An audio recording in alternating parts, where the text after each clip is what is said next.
Ito po mga bossing ko, yung simple at napaka-epektibong pamamaraan. Napaka-generous pa na magbigay ng blessing. Ako po mga bossing ko, marami ng patotoo po dito sa pampaswerting ito sa pamamagitan ng dahon ng laurel at ganoon din po ang barya. Ito po ay makakatulong upang sa ganoon ang swerte ay tuloy-tuloy.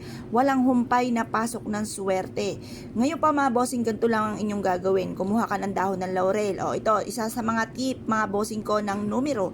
Dahil ang birthday ko po ay August 9 mga bossing 8-9, may nakatama na po dyan.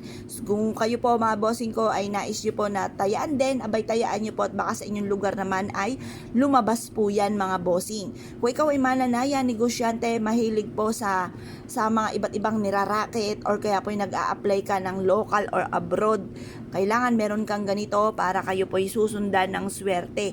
Bit-bitin kahit saan kayo magtungo mga bossing. Tapos positive ka lamang. I-mindset nyo na kayo po'y magiging matagumpay na. Simula na ito ng tagumpay nyo at kailanman na hindi na kayo mamumblema tungkol sa usapin ng pera. Proven po ito mga bossing. Marami na nagpatotoo po dito na sila po'y sinuwerte po dito. Ngayon pa mga bossing, kung kayo po'y naniniwala, subukan nyo po siyang gawin mga bossing. Kumuha po kayo ng barya at ganoon din po ang dahon ng laurel. Harap ka sa may silangan ng mga alas 7. Tapos mag-wish ka.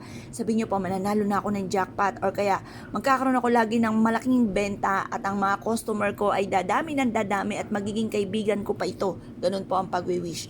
I-wish nyo na ng todo-todo lahat ng gusto po ninyo na walang gamit na sana, direct to the point mga bossing.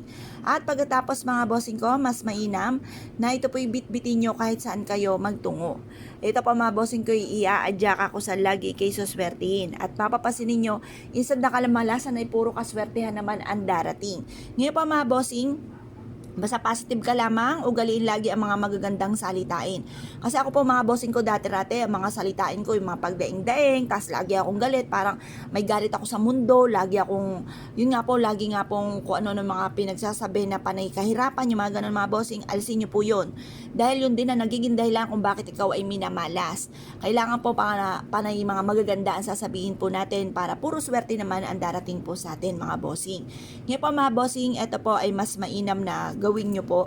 Dahil ito po mga bossing ko ay isa rin sa ako na nagpapatotoo, hindi na ako magtuturo pa ng iba na malaking tulong ang naidulot sa akin ng dahon ng laurel at ng barya. Ito po mga bossing ko, yung tipo ba na nagagawa ko yung mga bagay na hindi ko po inaasahan. Tapos pwede rin naman po mga bossing ko na kayo po ay mas lumevel up pa yung swerte. Yung ba tipo na simple lang inyo pong mga hinahangad pero grabe-grabe ang mga dumating. Yung sobra-sobra mga bossing. Ngayon pa mga bossing, mas mainam na subukan nyo po na ito mga bossing kung kailan nyo ito mapapanood. Para sa arating din na ghost month ay hindi nyo po ito maranasan. Para instead na kamalasan ay puro kaswertehan naman ang maaaring inyong mata mo. Kaya kung kayo po naniniwala at naisyo po itong gawin, ay siya mga bossing, good luck po sa inyo po lahat.